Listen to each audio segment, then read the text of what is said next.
Kanyo ni kata county benigi thuolo mano mar bero tiji kata ka sirkal mamalo pok odonjo.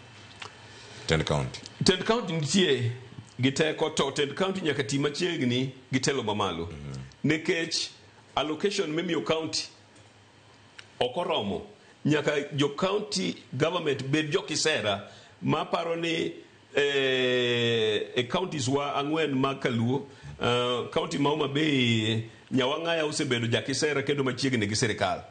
Kendo emomiyo aparo ni oseyudo ber moingo counties mogo adek ma Kaluo. Nekech nyaki bed ja kisera, nyaki bed jambola, nyaki bed jahocho, to kendo nyaki bed gi chuny ma ok tho. Ibiro dhi kacha idiedo line State House tinyisi ni kawuono ok inyal neno jatelo. Iwang' tiwacho ni an ok aduogi. Iwacho ni kaka imedo duong'o e kaka jatelo biro wacho ni tho miuru gima dwaro no. Koro nyaka wabed jombola to wabed jokinda. Jakinda ema keyo. To mama Gladys Wanga pano osebedo jakinda kendo asefwenyo ni ok okuon piyo to mirima be ok omak mirima ahinya. Emomiyo Homa Bay waseneno ka oseyudo matunda moingo counties moko.